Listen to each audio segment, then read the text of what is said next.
little baby. She is. This is how she is every time she leaves. All right, everybody, away we go. Welcome to today's call. It is Friday, my favorite day. We just had some good news in the office for Autumn. She secured her new house, so we're excited for her. It is January 24th of 2020. And this is the Realty Classroom sales training call, which we always love to do with you all on Fridays. I have my team near and dear to my heart sitting with me as well. So today what I would like to do is just go right after it and offer you to jump right in with whatever it is that you have.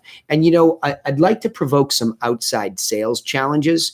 I'll stimulate it a little bit by saying one of the things Laura and I were just talking about is that when you have a listing, it's one thing to go out there and market to people, in our case, telemarket, onboard them well, go through the process well, show the property well. It's another thing to really pay attention to servicing the entirety of the process to let them know, look, it's been a long grind here. We haven't quite achieved what we want. We've made some progress, but to really stay on top of that and not to leave it to the very end. You want to make sure people that are working with you know where they're at in the entirety of the process so that they feel, you know, continuously in control. People just don't like to not feel like they're in control of their own sale. And I think that's incumbent upon us to build better systematic approach. And especially for us where we're dealing with multiple people at any one point in time, we really do want to make sure that we are in touch with those people regularly so that they feel fully supported. Anything to add to that before I open up these microphones here? Any thoughts? Yeah, while you were saying that, I just kind of stimulated something in my head. Like, I think for me, my downfall with the client follow-up and the way that we have the system built currently is just basically a weekly call. But for me, having it laid out so like it states that this is the 2-week check-in, this is the 30-day, you know, it stimulates a different response to me than just, oh, another check-in with the seller. Yeah. Do you know what I mean? Yeah, I do. Go deeper into that because I think it's really important because it speaks to when you're in the sales process with somebody, where are you in the sales process? Yeah. I mean, and really, I don't even know when I'm just seeing check-in with seller every week. You know, it doesn't really keep me in the that's lane. where I wanted you to go. So language matters. Like For what sure. type of check-in is this? Because I can get athletic. Yeah, good. Triggers to, okay, this is the checklist I need for this call. Yeah. It kind of aligns me. It keeps me in the guardrails better so I can better serve them. Yeah, good. Real good points. And I think what I pulled out of that I would share with people is that when you're building your book of business and you have to segment it, imagine in real estate sales, because it's not a quick turnover, you spend a lot of time building that relationship of trust so that somebody can go there with you and what you're actually doing. So for example, the deal that was referred to us by our wonderful clients who you secured originally, you know, you go out there and you understand that the disposition, meaning what is important to them. And we can give it language that they wouldn't, but saying as you move along the process, you go from a lead. And when you're a lead, the first thing is that we're going to converse with you about how we can empower you with information, which is our unique selling proposition, right? To give you a plan, to guide you through that, not expecting anything in return. If you subsequently want to lean back in with us and you begin to say, well, that's interesting to me, it meets my timing, I'd like to know more. Sure, why don't we come over? So now they're in a prospect mode where it's more serious than just a lead. The prospect says, yes, I'm willing to engage in some sort of a two-way relationship. And I think that's where a lot of agents struggle. Some can be really good. And the individual agent, think about the individual agent's struggle. The individual agent goes from this lead to prospect to client and all the way through the closing the past client, only to look backwards and say, oh, I don't have anything else going on. So some agents will really go through that entirety of that process, do it extremely well, only to find out a completely atrophied business behind them.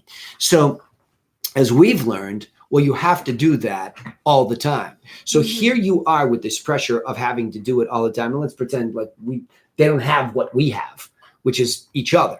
Let's just pretend somebody's alone and you've got this person who really has to be in 3 lanes with the client disposition during the process. Lead, I constantly have to figure out, and that's why this industry is obsessed with leads, because there's a perception that just by getting more leads, there will be more business, when in fact the opposite is true.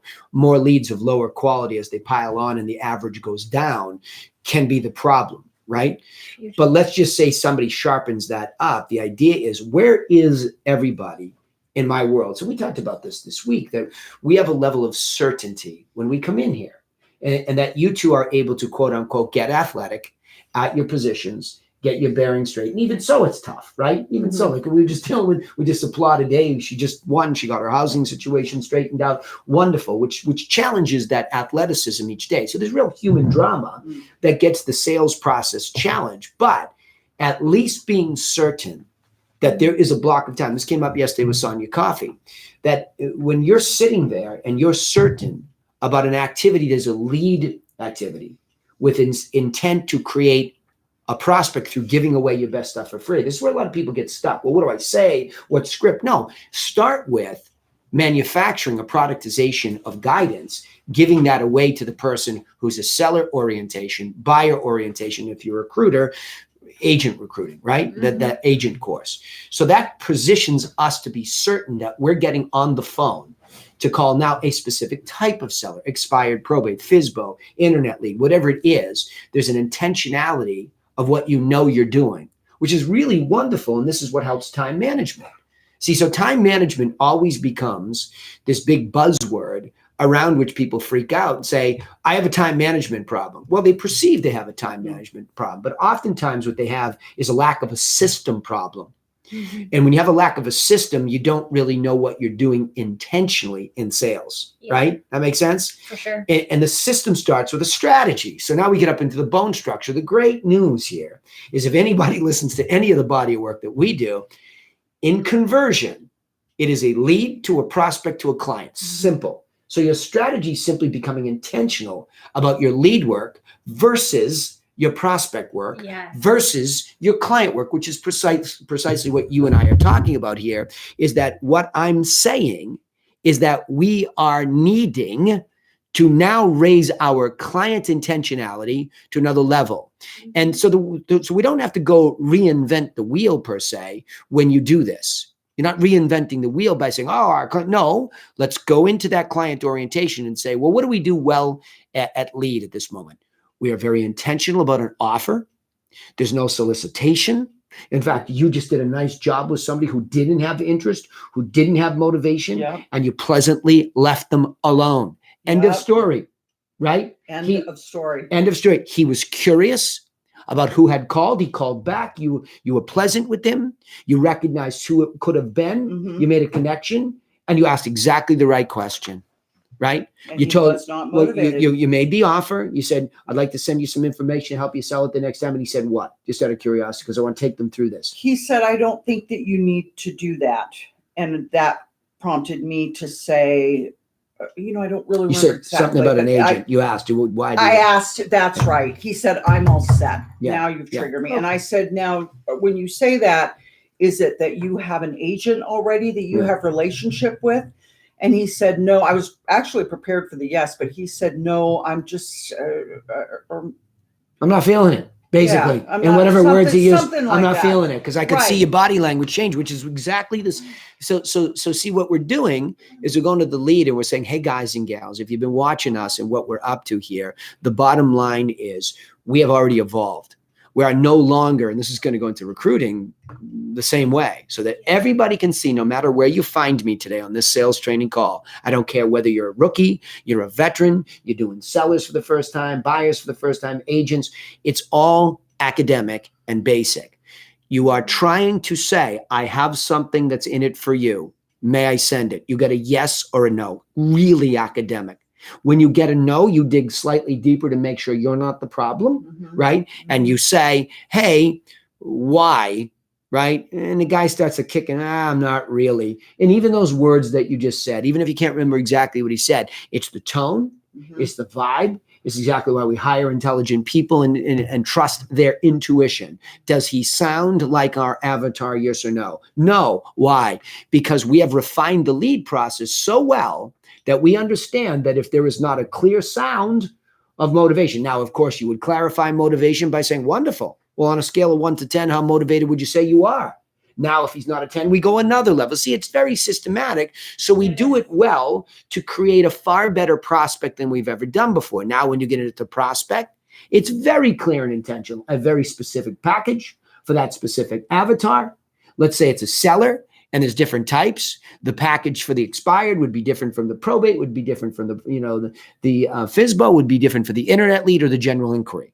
I mean, you can have all these varieties, but again, the intentionality is there and it's systematic. Oh, this cover letter is relevant to them. Nope, this one is. Nope, right? So you're all intentional, but now we arrive at clients. Okay, which you would think would be, oh, it's so easy. And it's almost like there's a gear shift down. Yeah, it's not. Okay, almost like a gear shift down. And I think you bring up something very, very important. It's less intentional than it could be. It's always been intentional from zero. Yeah. If you have automatic reminders that are coming at a cadence for your client now, okay, because the tag changes, segmentation database changes, they move along the funnel. But now here's where the rubber meets the road, because you build a system in conversion lead to prospect to client, but its importance clearly is to work at client to prospect to lead. Now, the good news is we've segmented off the job descriptions, so each of us can do a different role all simultaneously. We don't have to work backwards. But if you were alone, you'd be caring for your clients super intentionally first every time a client follow-up was due in a systematic way. You would care for them first, right? Mm-hmm. You would go to them first and you would make it very clear what's happening, what's not happening, what needs to be done, where we're at in the term of the contract. On the listing side, that becomes, a very serious thing now where you say, look, if you're going to list a property for 90 days, 6 months, 12 months, whatever it may be, you need to be able to launch a timeline whose language is expressing very clearly to you and to them how far we've gone, what's happened, and what it means. Got it? Yes. Simple, Amen. right? Mm-hmm. Simple. So the cool thing about refining lead, getting better at prospect, is that ironically, you come to something that you've always been okay at and good at, but now you go take that same standard to just a different disposition, right? Mm-hmm. You don't have to I think this is what people get confused about and why they get confused. Why? It's so simple no matter what the business is. If I establish a standard of systematic approach, and I say I want it to be at least, and my minimum standard is simply, am I articulating clearly and intentionally with this person? You know what I love about having a systemized system to do it is it makes me relax so much more in the job. I hope you all heard that. And I feel so less anxiety ridden or nervous, or any of my insecurities that I had in the past are kind of off. Gail articulated this very same thing yesterday, and she's a longtime veteran in this business. Why? Why does being intentional upon a system? See, the cool thing about a system is anybody can have one. Most people already operate through one intuitively, even if they've done one deal, because they've systematically gone through stuff. They're not consciously doing it necessarily, maybe parts of it. So all you have to do is take a yellow pad of paper, go to Starbucks, sit yourself sequestered down and go, now what did I do in what order? Well, it's fresh in my brain. That's a system. Yeah. That's the beginning of a system, to really just sit down and what did I do? Automation, reminders, software comes way later. If I just simply had a checklist of everything I do, then come on. I'm just going to say that system is very akin to routine, and psychologically routine is extremely comforting. Yeah. But of course, I mean, I understand that the system is forward thinking, that we're heading towards a goal. Yeah. A routine can be the same thing, but this is a sales goal. Well, I'd go with routine. There's a routine that you go through that gives you a level of certainty, which we talked about. Tony Robbins, is very comforting. Gail turned me on to helped me focus on a point in Tony Robbins' original main CD set, where he talks about opposing human needs, that need for consistency, but the need for variety. Okay, a lot of people get bored doing the right thing over and over. But what's wonderful about this is the variety comes from the unique individual you're dealing with every time, the unique property you're dealing with every time, right? But I'm saying, most important to be successful in this business and sales, you must stay consistent underneath the variable. It's consistency first. It is not Right. variable first. Variable first, Absolutely. you are doing sales on muscle, and we know how that story ends. You can't scale it. That's the other point. You know, the tragedy here is that everybody that would love to scale, that continuously does it, oh, I got to get the next person, the next, you're seeking variety without any intentionality to become consistent in what you do. You actually lose the concept of exponential growth. Because why? You can't deal with multiple people at once. If you go for variety first, meaning you're transactional, you become linear by default. There's only so much you can do. However, if you are to put a track or a system beneath it upon which you can rely, you will master time. And if you master time, you master the beginnings, at least, of exponential growth. And that's been the topic here for 6 weeks in the coaching program, especially, is that that's what I've been trying to articulate.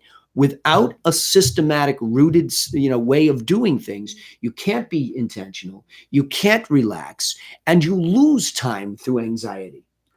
When you come in and you're anxious, you are losing time because the brain is shutting down. You're no longer thinking and you're no longer using it. This is what I was expressing to Sonia yesterday when she was going through this. You could hear the voice in her well up and say, but I was doing this when you were not working 8 hours with that buyer. You just weren't. No buyer would be able to sustain that. So the question is, through the anxiety of the day and the doing of the thing, you have lost exponential use of time, which you needed to go back and do an hour's worth of lead work to leverage the time. Focus. Yeah. She needed focus. Yeah. You really end up procrastinating and doing other mindless tasks or things, work, quote unquote, versus what you actually really need to do and be the most worth your time. One last thought before we open up the mics here, okay? I'm going to ask you, okay, so you're aware of that, right? One of the big things in coaching teaching is to make us all aware of what we do. But now how do you fix that? Okay. So if we're aware that the brain is going to slow it down, shut it down, we bring in our own anxieties. There's nothing intentional that we plug into. We're hoping that Danny has an idea today for me, right? We know that. And in fact, we know that the wizard is trying to now go back to Oz and hide in the basement. So he leaves you alone, right? Honestly, which is what we said intentionally. Sure. I do not want to be on top of you to allow you to execute, right? However, when I'm gone or nobody's looking per se, how do you discipline yourself? I mean, Sonia became aware yesterday that there's all these voices in us, and that loud one is trying to get you to do something mindless. It's trying to get you to shut down because it's telling you a lie, which is the animal brain saying too many calories today. We've been out on the road all day with a buyer. You don't have the calories to pick up the phone and make cold calls, which is why I take the pressure off of that ugly term and say not cold calls at all, rescue calls. Absolutely. These are rescue calls, folks. Absolutely. Like anybody can be empowered by rescuing somebody. You will find the strength to lift the car off of the crushed body in the moment if you see it correctly. So your energy is there.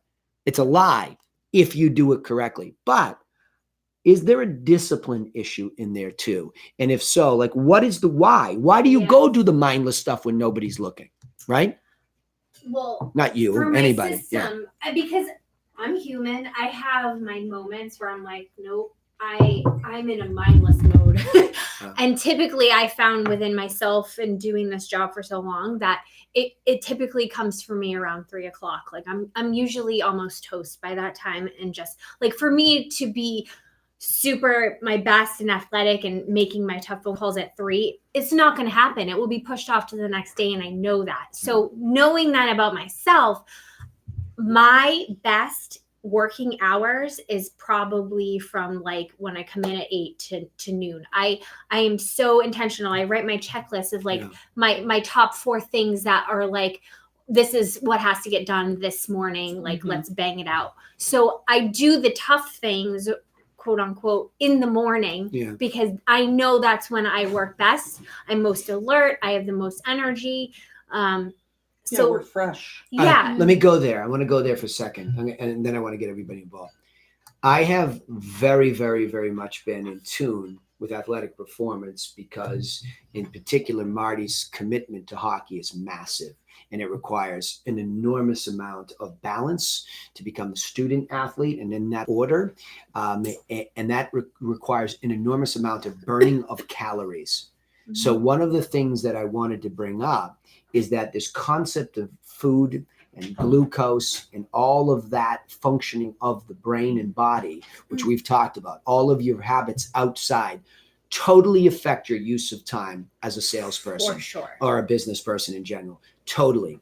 So what I have seen is that as we became intentional, not just about a systematic approach to hockey, to real estate, whatever the subject is, the next question is, well, what kind of an athletic salesperson, business person are you? In other words, when you come in from 8 to 12, what did you eat before you left? My healthiest meal exactly. of the day. And there's the point. So by 12 o'clock, the reason why it's not there from 12 to 3:30, when you have to go pick up the kids or whatever, is because we don't now get intentional about replenishing the body with blood, the proper sugars for the blood and the brain and everything to operate, right? We don't. And it's been uncanny to see in a 16-year-old boy how simple it turned out to be, that the days there's no discipline to replenish. Let's say it's halfway through. In this league, they play 2 halves of a game, 22 and a half minutes, and you can come out and be extraordinarily good in the first half, and nobody's replenishing in the locker room.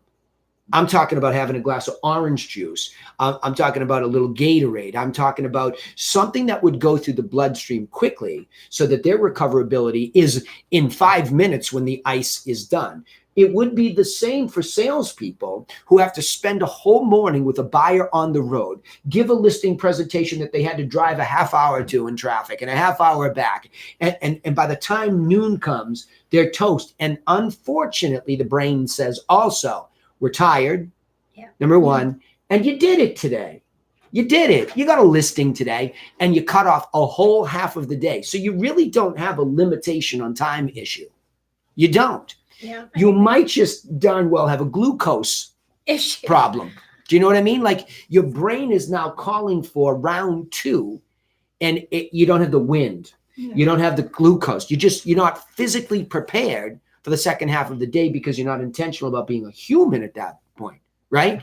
And it's not like, you're so hard ass about this. No, I'm not. I'm just saying, come on. You're telling me you can't work. If you had to go work for somebody instead of being an independent contractor, where they had their thumb on your neck all day long, you'd find that you could find some way to muscle through an 8-hour day every day for, let's call it 48 weeks of the year. Okay? Mm-hmm. That's what you would do. But yet when you're an independent contractor, you are your own boss. You are the person overlooking yourself, and you're saying to yourself, are you being completely athletic? What kind of glucose, situation are you in the second half of the day? When you said to yourself, you're going to make the phone calls. When you said to yourself, you're going to follow up with your clients, right? Oh, I'll get them tomorrow. Why? Because you're bonking. Yeah. You're bonking. I've become a lot more aware, since Arbonne, what I'm putting in my mouth, having, protein bars with me all the time. So I totally agree with you wholeheartedly, because since my eating habits have become better, my energy has increased and I feel completely different. So I always really didn't understand the concept. You are what you eat, but you literally are. And now take it a further step. You are what you eat all day long. This is one of the reasons why, a couple of kids on the hockey team were joking with me and said, I heard you went vegan. And, I was kind of already elevating that way. But the reason I remember Tony Robbins again talking about when he wanted to do something well beyond what he was physically capable of doing at that time, he got very, very deep upriver on green drinks and health, etc. Well, I've been doing this since probably 1991, intentionally learning more and more. I am telling you right now that since I started going that intentional, workout recovery, ability to come to work sharp, ability to work longer days sharper. Not that I didn't always, but it's just sharper. It's more intentional and you're crisp. All right, let's open up the lines. You guys can weigh in on that, or we can go right into a situation where I can listen to recorded calls. I can take on a situation you have, but here we go. And if you're in a noisy spot, please, you mute me, and we'll go from there. All right. Any thoughts about that you want to weigh in on? You've just recognized that that's happening to you, or you want to ask me a question about a specific deal? Let's go at it.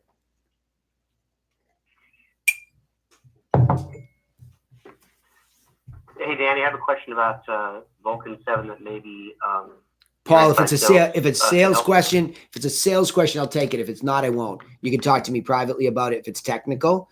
But if it's a sales oriented issue, let's do it. If not, call me after. Okay. No, it's technical. Yep. Afterwards. Yeah, afterwards. All right. Next sales question. Let's keep it salesy here. I want to know about inside sales. I want to know about outside sales. All you outside sales people should be all over me with deal maintenance stuff.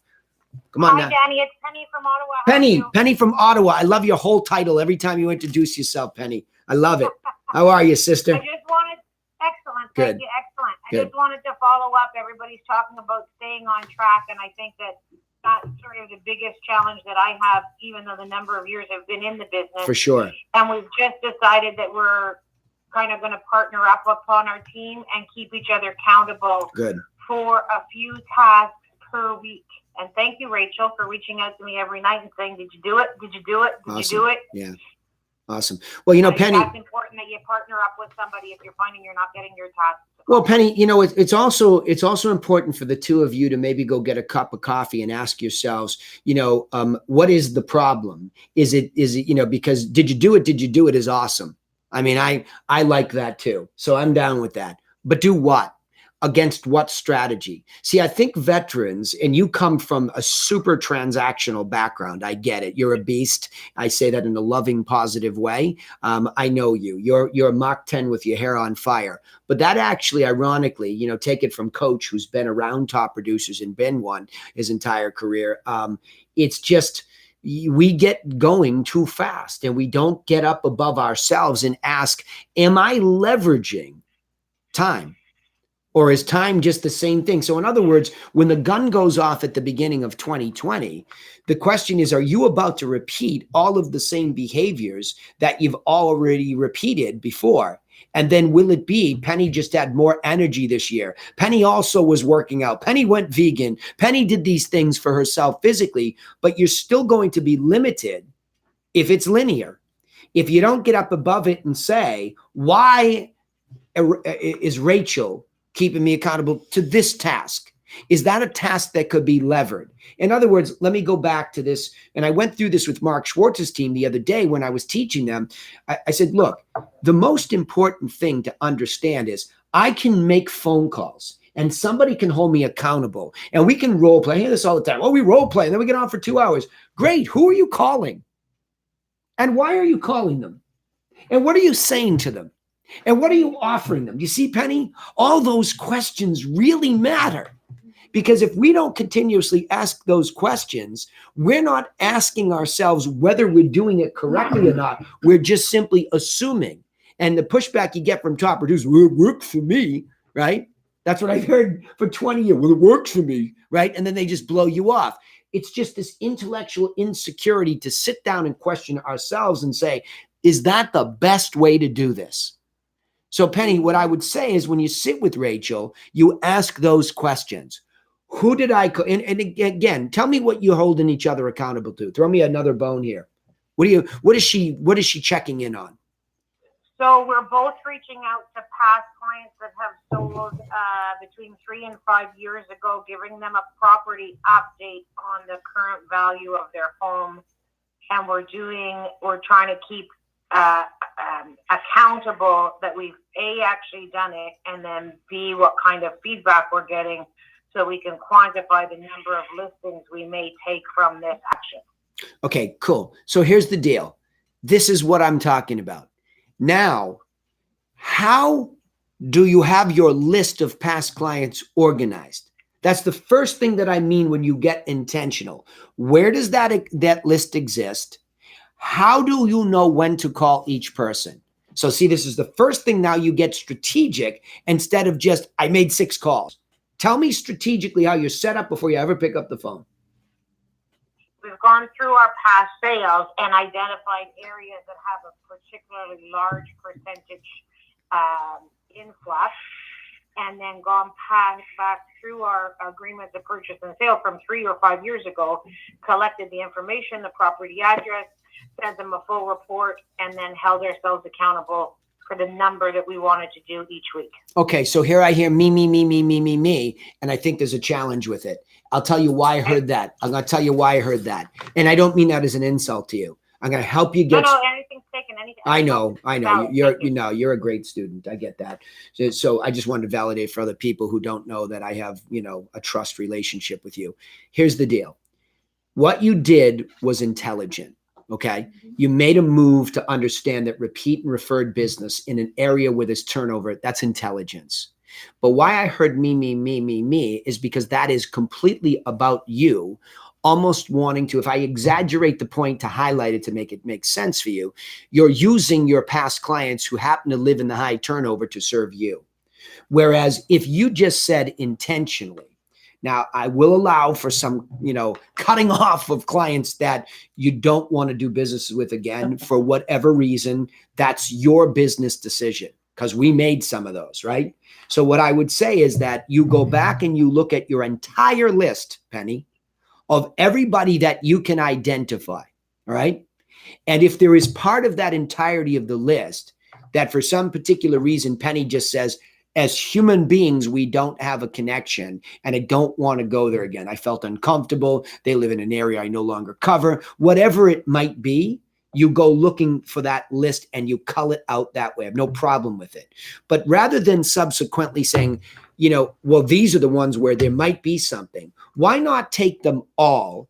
And now you have this intelligent list of people that know you, who are in a business context, who are likely to repeat with you and refer with you if you continue to service them for the life of how long you're in the business. And I mean that far out.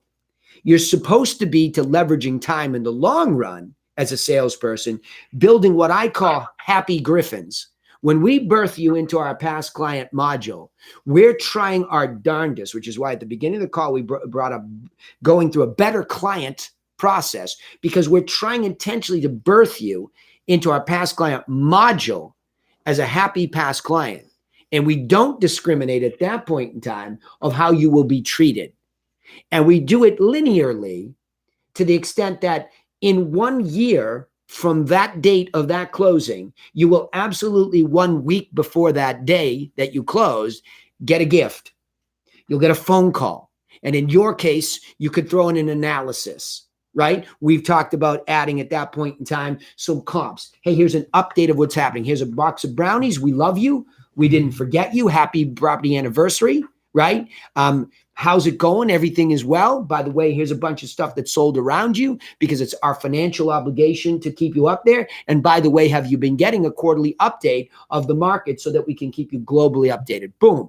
I have checked the box with that individual. Now let's presume that I have 500 or more of these people, or 50 or 10. I don't care the number, because over time, I am now leveraging all of the relationships by first giving to it. It's the same way we begin the process and then we never stop it. If I leverage that initial relationship by giving you something that empowers you to make a good decision, why would I ever stop doing that?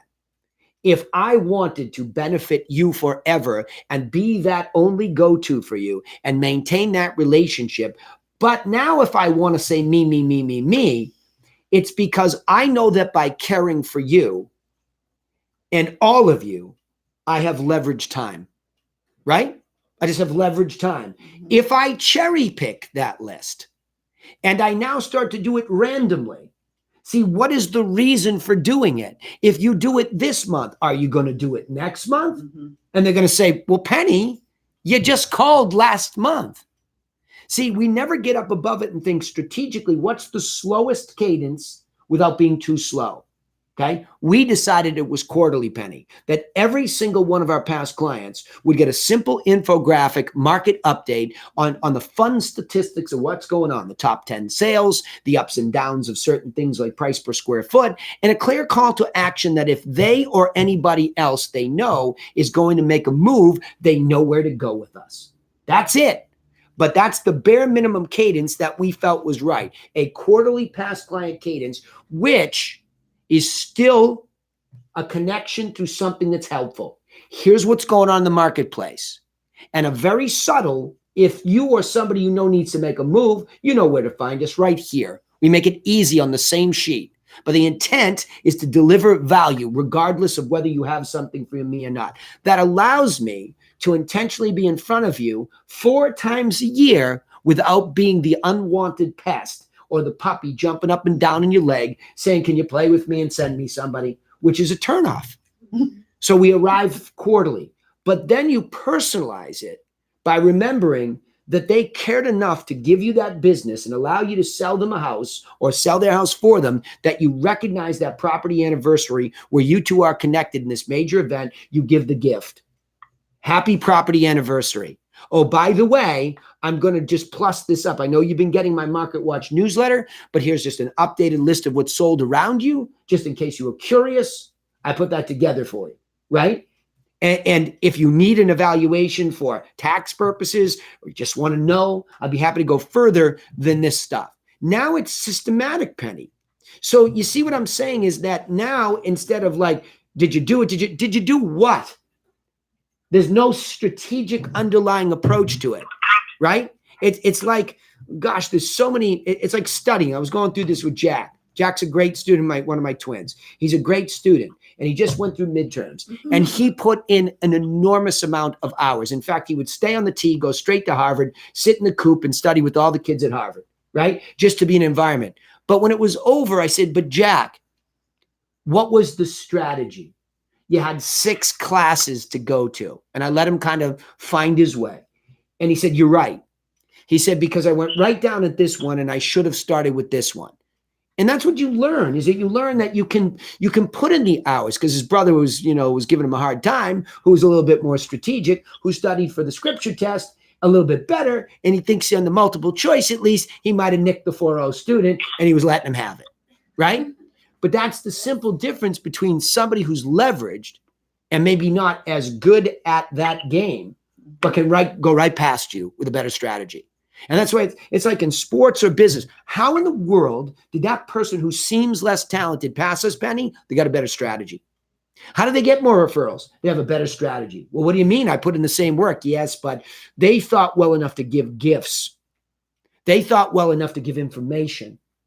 And you know what? They never had to ask because it came back to them. Penny, that makes sense?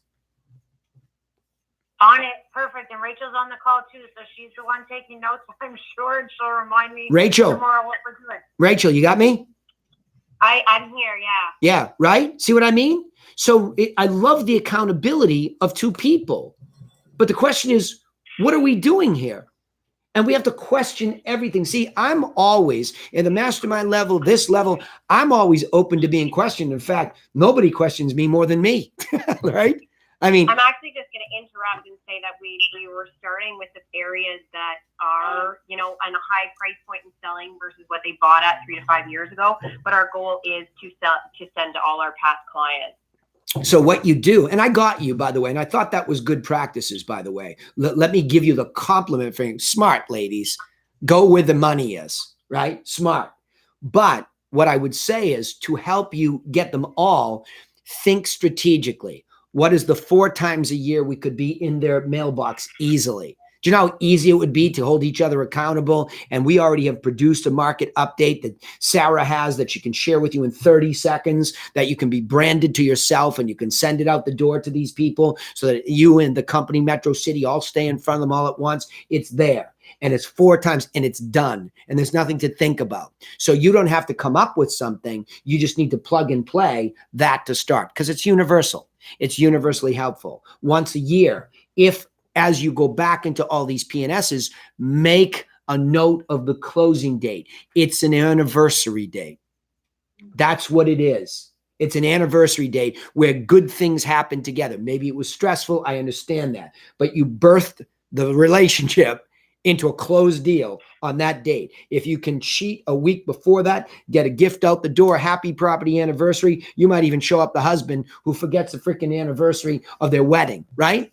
You don't know. People love to be recognized, and you need to appreciate them for a long time. If you echo effect your appreciation down the line, just simply because you mean it, it will come back in gold, right? And if not, you're just a darn good citizen, right? So I would say get up above it and do those things you can do now while you're smartly and intelligently going back to the areas where there has been some increase. But it has to be organized. Otherwise, you're going to, like, see, Rachel, what I'm saying? You call all those people and you push each other and it takes you 2-3 months. Now what? When do you follow up with that top batch again? You see my point? Yeah, absolutely. And I think it's just a matter, again, of, like you've said, coming up with a really good strategy and leveraging our team and our assistants. Yeah, but it's not even that.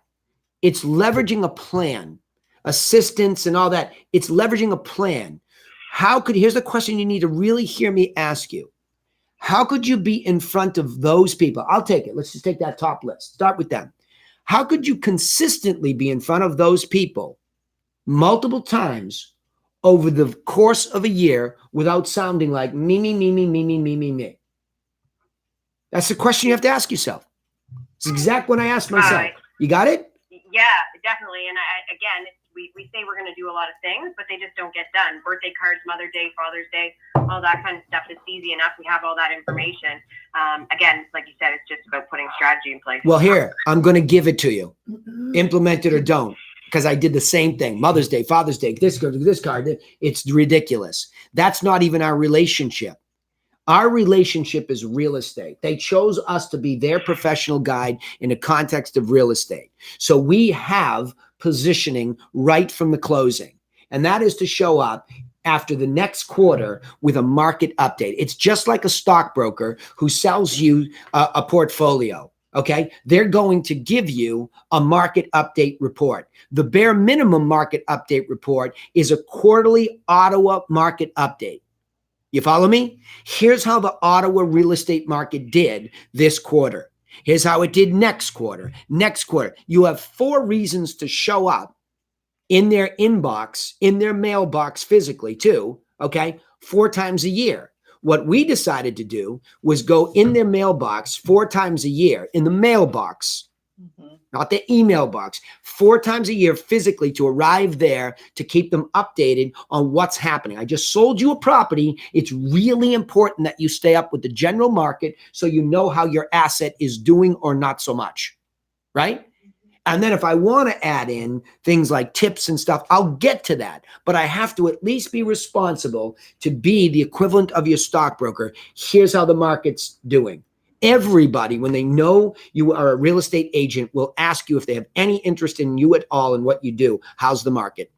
Every one of them. So instead of waiting for our past clients to ask us, we are proactive. We send it out in the mail 4 times a year. Then we decided it was a wise idea to just get it monthly, and then we could email it. So in their inbox, they had it 12 times, and in their mailbox 4 times. So now we have all these multiple touches, and we're not asking for anything, Rachel. We're showing up in their inbox as the responsible financial advisor that we were when they trusted us to financially help them get to a buy or sell. Make sense? Yeah, that's a great point, for sure. It's not personal until it's first professional. You follow me? Professional is a market update. Personal, now it's like, okay, I know what everybody else is teaching. They're telling you birthday cards and all this stuff. I'm not going to say I disagree, but I'm going to disagree until I first say the celebration or celebratory moment that you should be having first is the day when you two were birthed together. Happy property anniversary. You've been in your home. People count that date. They remember that date. Family events are created around that date and subsequently. It's a big deal, right? Otherwise, it wouldn't be so emotional. So now I've just given you potentially 12 emails, 4 mailers, and a property anniversary date. You're talking an enormity of touches. That's 17 touches in a year. And when I say the property anniversary, now a physical gift, brownies, it's simple. Terrible. Right? So, all right, there we go. Guys, oops, sorry. New Jersey. I don't know who that was. Your mic was a little bit loud. I don't know if it was Suzanne or the gang. All right, ladies, you good? You understand that? I hope you wrote that down. And I don't know if Sarah or anybody else is on, but they can get with you on that stuff, because that's, I just don't know what else to tell people that's universally appealing for all of us as it relates to that past client funnel. Got it. Thank you, Danny. You're welcome, ladies. Thanks for playing the game too. Appreciate it. Rachel, thank you. I love that. Yeah, no problem. Yeah. Thank you. You guys will leverage time, and then you know what it'll be on to? If you can get that systematic, it's just a checkbox. Did you do your monthly? Did you do your quarterly? Are you hitting the anniversaries this month? Now you go on to something else. Follow media that way. Now that's where time management gets taken advantage of. Now I'm exponentially using the time because I got systematic and I'm no longer guessing. The more intentional I can become with the basic stuff first. And this is why it's like weird. Why does everybody get so esoteric? Hit the basics first in any business. Anything. I don't care what it is. If you're in the insurance business, I mean, if you're in the car business, hit the fundamentals first, right? It's stunning to me how few people just communicate the fundamentals. All right. Who's up next with it? Give me an anecdote, a call, whatever you want me to do. Guys are quiet this week today. That's why I carried the call. Come on now. Go, Egan. Hey, Danny. Don't be shy. Yeah, Hit it. Why not? You invited me to, right? Take a hack. What's that now? Take a hack at the ball. Hit it. Indeed. Yeah. Any tips on how to get unmotivated buyers motivated, specifically kids that are, I'm talking upper 20s, the millennial kids that have come into large settlements that are just I got it. to be content to I got it. Very slippery slope. So I'm going to deal with it two ways. I'm not going to knee-jerk react and say, stop trying to motivate people who aren't motivated. You can't do it. I won't say that yet, right. Because here's what I'll say. I would say that I have found in my experience that when you ask first the questions to truly determine it, don't try to intuit somebody's motivation is what I've learned over time. Okay? You can't. And the better the questions you can ask to determine somebody's motivation, the better off you'll be in really understanding them. Because oftentimes people don't understand their own motivation because they're emotional. So here we go again with the basics. I think let's take the seller qualifying questionnaire. Let's take it all the way through, the introductory opening. Hi, Chris. This is Danny Griffin calling from Griffin Realty Group. The reason I'm calling is because I saw your beautiful house online and I noticed it didn't sell. So I wanted to send you some information that'll help you sell it the next time. May I do that? Well, their answer to that question is going to be an indication of their motivation at all to some extent, right? So I'll listen for that. Now, even if I get an objection or who are you, whatever, okay. So if you're going to converse with me and not tell me to bug off, I'm going to take that as a level of motivation. I just witnessed the call here today that came inbound after we made one outbound, and Autumn picked up the phone and she just said the same thing I just said in so many words, because she was trying to make heads or tails who it was. Oh, you have been calling people whose homes have expired because we'd like to get you some information that will help you sell it the next time. Boom. So even on her feet, the adjustment to the essential offer, this care package, this rescue mission, she gets it across, to which he expresses less than being motivated by kind of blowing her off, right? She takes one more hack at him to make sure it's not her and says whatever she said exactly. And the guy's like, yeah, I'm not really. Well, there's lack of motivation. And he's telling her to go away politely. So next. But he did say he would call me if he ever got motivated. Yeah. So, he knows who I am now. So it's there, it's there, and that's the best she can do. But I'm not dealing from a position of scarcity, Chris, right? That's a key point here in the answer to your question. If I perceive that we are dealing from this position of scarcity, then that makes us compromise. And this is where time gets sucked up again, because I'm sitting there, well, why didn't you say this? And why didn't you do this? And why didn't you go there? And you've been there, Chris, before within the last 18 months. Don't do it. And that's interesting that you're asking this question. You have a sense of scarcity for some reason, or you're questioning your own ability to determine motivation. So let me say this. Let's say we went further with that guy. Hey, how come you're trying to sell? Great. Let me say, let me just confirm the address is this. Wonderful. We'll get that package out the door to you. Okay. I'll call you next week. I'm not going to ask permission. I will call you next week to make sure you got it. It's a rescue package. Well, you said yes. I don't need permission to call you back next week. I will call you to make sure you got it because it's valuable. And we want to now make sure, since you said yes, it arrives. Done. Bow on it. Beat number 1 over with. Mission accomplished.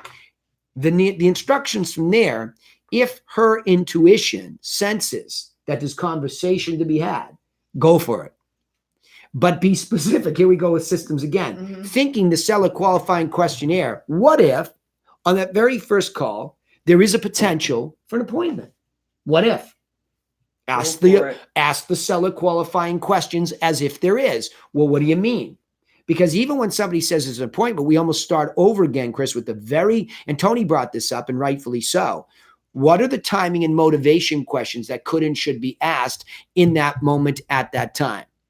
Hey, while I have you, it looks like a beautiful house. I mean, great location and everything. Pictures, you make it look pretty good online here.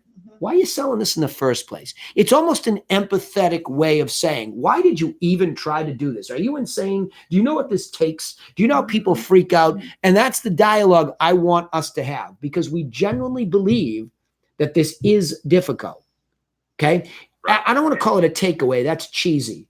But I want to make sure that by asking it that way, with that tone, that there was, when they started this, a sincerity of purpose, and more importantly, a real specific reason to move. Well, said the Gadies, I already have a house. Yeah. It's going to go away by March. And if I don't get this sold, I'm going to flip out. Right. Really? Well, on a scale of 1 to 10, given what you just said, what would you say you are? You know what she said, Chris? A 15. She's a chart breaker. Her reason is so big, her timing is so overdue, that she actually blows out of my chart and says a 15 legitimately.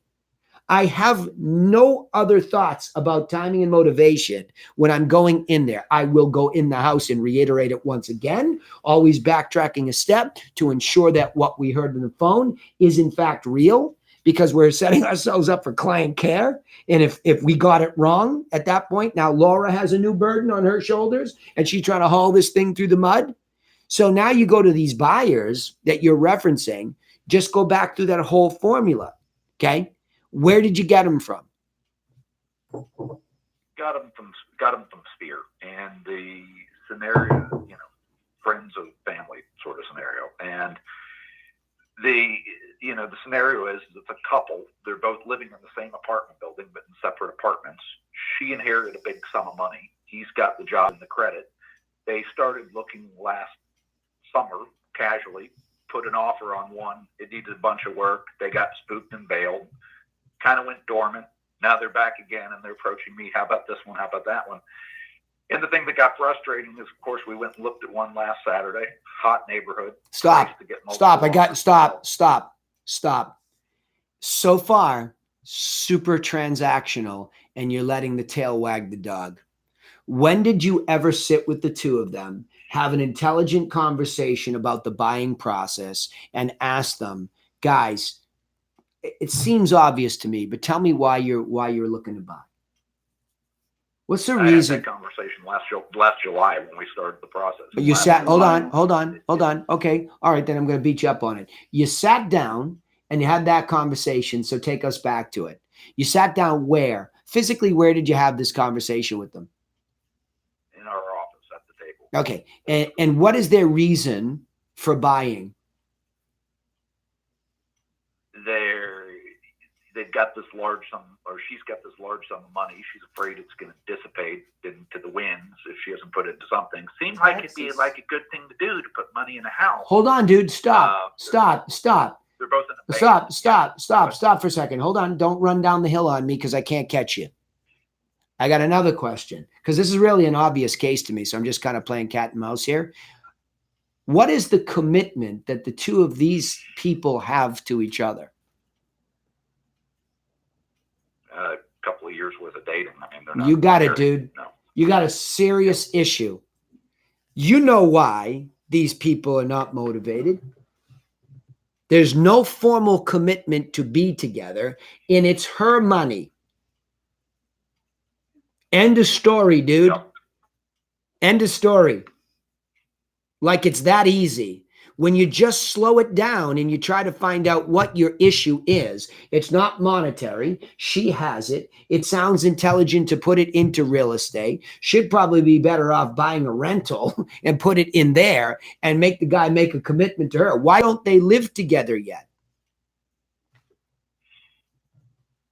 Because the only reason I can see is that they're both slackers in this apartment building where they've both got one-bedroom apartments down the hall from each other. Yeah. There's no Yeah, formal, you can have your cake and eat it too. You can have your cake and eat it too. And guess what happens when you try to have your cake and eat it too? Everything falls all over the floor. Well, also, it's like looking at their big sum of money and nothing else. I mean, 100%. yeah, It's all about there's money and nothing throwing. there. There's nothing there. There's no solid. There's nothing solid there as far as an avatar. He's better off to go to her individually Right. as an investor and say, geez, it seems like you two are really comfortable living down the hall from each other in one, 2-bedroom apartments. Do you really want to even buy a house together? Or would you rather take this money and buy an investment property? Because I can show you 15 of those this afternoon. I mean, you just have to be realistic about what's in front of you, right? I mean, take the evidence that's in front of you and figure it out. I mean, this Just because she has a big sum of money doesn't mean she's an avatar. 100%. Lots of people have big sums of money. No question. I mean, Yeah. about the most significant motivation I've got is, we're in a band and we want practice space in the basement where we can make noise, and we have to rent separate practice space now. Okay, but Is he? Yeah, dude. Look at. It's not a motivation issue as much as it's a couple issue. They don't have enough motivation to be together formally. Sounds like they need a financial counselor before they need a real. Yeah, it sounds like a happy hippie story to me. Right. You know what I mean? Like nobody can make like a commitment. We're in a band and we want to play in the poppy fields with Dorothy all day long. Yeah, you got to. Hold on. Where I am with it is I kind of want to either move forward or have them. It's kind of like no. You're throwing dude. You're throwing the toys on the ground. I just want them to. That's what I just heard. I just want them to. That's what I heard, and I love you. You know I can give you shit, right? I just want them to. I know what you. I want. I know. Me too. I want you to get a damn sale too. I got it. But what you're not doing is you're not adjusting as the pro and putting it on her. Hey, we're sitting there like going round and round looking at a property that you want to get together, and there's a roadblock. He's just a tag. Yeah, He can come for the ride and look at the house. You go talk to the person who's the decision maker. Right. He's not a decision maker. No. Guy can't even make. Well, go ahead. So she's got the money, but he's got the stable job and credit, which is why the lender says it's got to involve both of them. What would you suggest? Just sit them down and have a come to Jesus meeting. What's going on here, guys? You need to start all over again. Say, guys, this isn't about dabbling. We should have knocked this out long ago. Is he pre-approved by the lender? Yes. Okay. Is he willing to buy the house at a price and she's got the money in escrow ready to go? Is there an attorney that's taking some of the money out for the down deposit? I mean, you just got to go sit them down, sit them still, and requalify this whole situation and put it on them. Say, guys, look, I want to serve you the best that I can, but I've got to get my bearings here, right? Right. Why do you think it's a motivation problem? Why are you naming it that? I wouldn't buy a house with someone I wasn't married to. I guess real motivation comes down to indecision. I mean, it's the latest reaction that got me frustrated today was so we look at this one last Saturday. We're going to be up. They wanted to make an offer. They purposely go in low and then give me some bullshit about how they can't afford it when it's well within their qualifications. But they go in low, knowing that we're going to get beat, and we get another offer and they get beat, and they tell me, we're just not, we've decided we're not comfortable going there financially. Okay, good. So, stop. So is there anything that can be bought below where they are comfortable? So now you're painting them into a corner. So then one hits yesterday. Yeah. Yeah. We're comfortable with this one financially. Sure, we want to take a look at it. Great. When's the soonest you could make a look at it? Sunday. Yeah. Well, we saw the last one. It went in 24 hours. This one may go in 24 hours too. Can I show it to you at different times? Can we? All right, good. So Chris, I got it. You're getting closer.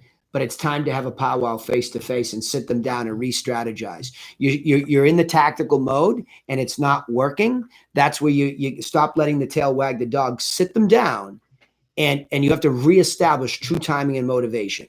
Say, guys, look, the people that I work with that are successful at finding a house, number one, no problem. You narrow down your price range. You're comfortable in that price range. That's number one. Okay. Can we confirm that? You have to get them committed to some. These people can't commit to anything, let alone each other. Right. So now you sit them down, you get them committed to monetarily where they're at.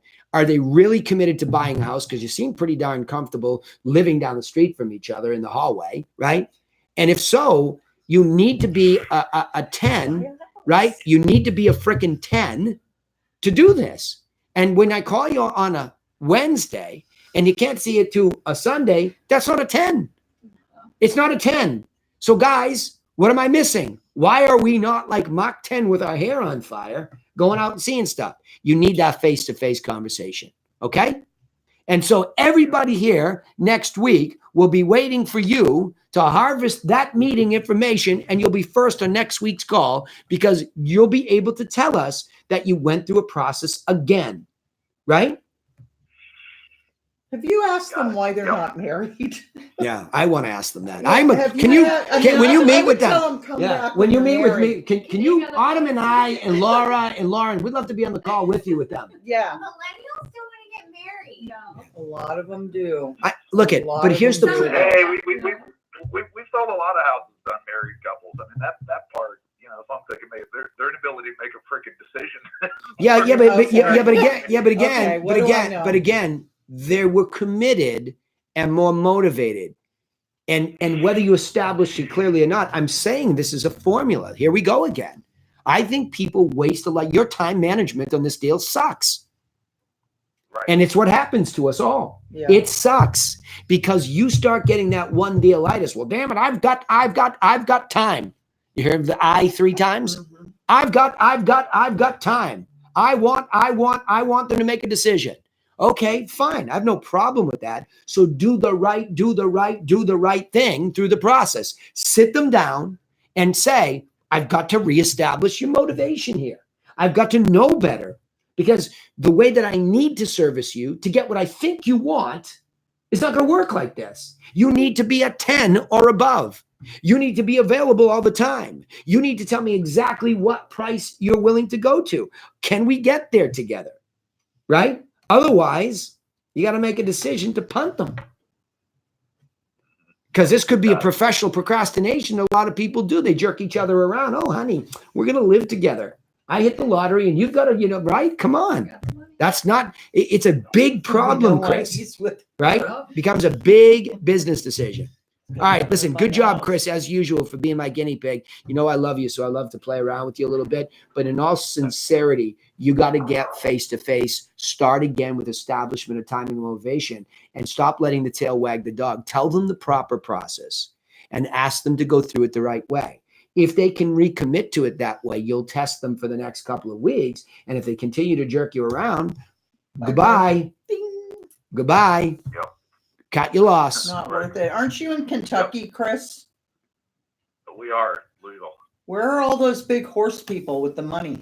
Ooh, that's a good question. I mean, that's what I'd be going Chris, for. we're starting to mess with you too much. All right, you got us all fired up here today on a Friday afternoon. We love you. You'll get it right. And in the long run, I get it. They were referred to you. We have an obligation to serve, but that doesn't mean we have an obligation to be jerked around by people that are not serious. We can't become somebody's hobby. You follow me? Yeah, they're exploiting him. Yeah, they are exploiting him. Yeah, you've become a hobby. It doesn't mean there's not a real deal there. They might be silently begging to be led better by you. So I want to make sure we check the box here today. You go back out and you do the best job you can. And that is to follow the formula, establish timing, motivation, and tell them they have to play the game rules the way you have it. If they're not a 10 plus to buy, okay, and they're not going to play by your rules, it's time to cut it out. Right? Cool? Makes sense. Yeah, And good job. I'm learning that the hard way, Chris. Yeah, we all are. Yeah, that's fair. See, it's not like we're sitting here pontificating. No. We go through this exact same stuff, and it's a drag. We make mistakes all the time. I'm talking to people who will take the stuff, but they're not motivated. No, you And don't. I realize now that I could waste my time for 3 months with them and they're never going to sign up, or they're going to argue with Danny and Laura when they do sign up. It's See, like, perfect. oh no. Yeah, we're getting this down. We're getting this down. And there's a lot of people that really, really need the help and really, really want the help. That's right. And so we have to They are continue. I'm going to leave the call at this. We need to continuously beat on our systems to be greedy. I'm going to end it with an I, a we, okay? It's okay. Because as business people, what I want to do is ensure that my team and all of you are able to devise a system that can identify somebody who does respect what we're offering and how we're Right. guiding them. That's it. So if there's something that we want, it's that better avatar, but that's on us. It's not on them. Right. We need better questions that come from better systems that leverage the time better, and we can continue to work on that. All right. And I just want to add one thing there. Fire. When I ask them if they're motivated, man, they jump on that question. They understand me completely. Yeah. Good And point. that was surprising. Good point. Because you know what it does? Hey, It get this. clarifies in a The moment. hot sheet just showed me that the house that they were bullshitting me about putting me off till Sunday waiting just went under contract again. Yeah, well, but you knew that though. But that's just rhetorical. Yeah, But that's rhetorical. exactly. You Well, just it's just that's what's getting, you know, that's where I am, is I want to, and I guess the face to face is essential, because face to face you have context, and it may not appear as a brusque and abrupt, but it's like, what the hell are they doing? If they're repeatedly, you know, resist. Chris, let it go. items, Chris, what are they Chris, doing? Chris, I mean, Chris, There's Chris. 3 more out Dude, there for you dude, that'll be dude, real. let it go. You just ruminate over this stuff too much. Let it go and be the solution. Let it go. You want to debate esoteric things like people's timing and motivation that you are still responsible for not reestablishing. At the moment, it is not on them. It is on you. But by next week's call, we will know that you have done the job correctly again and reestablish it again. And then you'll make a business decision. And I'll be tuning in next week just to hear you. Like I'm think some those- popcorn. Yeah. Those two will break up before something happens. That's what I see. If All right. they're rock and rollers. Yeah. Yeah. Autumn used to be a rock and roller. She says there's Hey, no I hope. still am. All right. I gotta go. Good work here, everybody. I love that. Real situations Chris to and deal his with. wife are rock Penny, and rollers, too. Rachel, Chris and his wife, the rock and rollers. We Yeah. appreciate you all. Thanks so much. Thanks, Danny. You bet, Penny. Go rock it. You and Rachel. I love that. And Chris, that was an awesome anecdote. Danny. Thanks, Danny. Yeah, Paul, go ahead. What is it? Oh, I say thanks. for Oh, the call. you're welcome, buddy. You can call me about that question, okay? I will call you right after Yep. the call. Okay, buddy. All right, everybody. Have a great day. Have a great weekend. Go out and practice this stuff. I think it works.